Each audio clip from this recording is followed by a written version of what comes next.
Hey everyone, in this video I'm going to show you a step-by-step tutorial on how to import CSV data directly into your CMS in Wix Studio.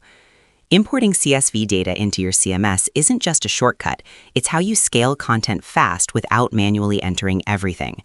If you understand this properly, you can upload dozens or even hundreds of items, like products, blog posts, listings, in minutes. If you don't, you'll run into formatting errors, broken data, or missing fields. When you begin, open your Wix editor. This is your main workspace where you design and manage your website. From the left-hand sidebar, click on CMS.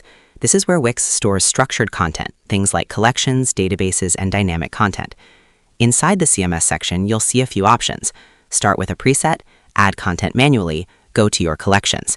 In this case, you're going to your collections, labeled something like Your Collections. Collections are basically your database tables.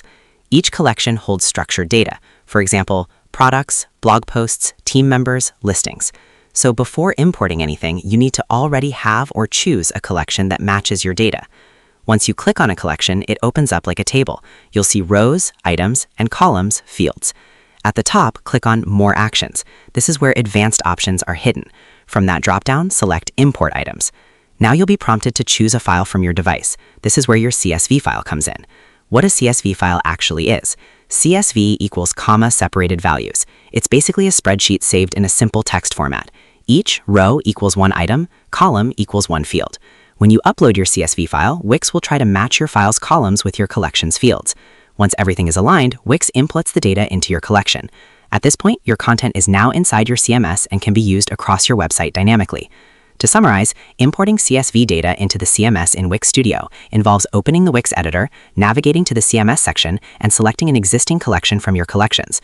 Once inside the collection, you access the More Actions menu and choose Import Items, which allows you to upload a CSV file from your device. The CSV file contains structured data, where each row represents an item and each column represents a field. During the import process, Wix maps the CSV columns to the fields in your collection. For the import to work correctly, the structure and naming of your CSV must align with the fields in your CMS. Once the file is successfully imported, the data becomes part of your CMS and can be used dynamically across your website. While the process is straightforward, the accuracy of your data structure is critical to ensuring that the content displays correctly and functions as intended. And that's how to import CSV data into your Wix CMS. This is one of those skills that separates beginners from people who actually build scalable websites. Manually adding content is fine at the start, but it doesn't scale. CSV import is what lets you move fast and manage large amounts of data efficiently. So that's how you do it. I hope you guys liked this video. Subscribe for more, like for more, and share for more. I hope to see you again. Goodbye.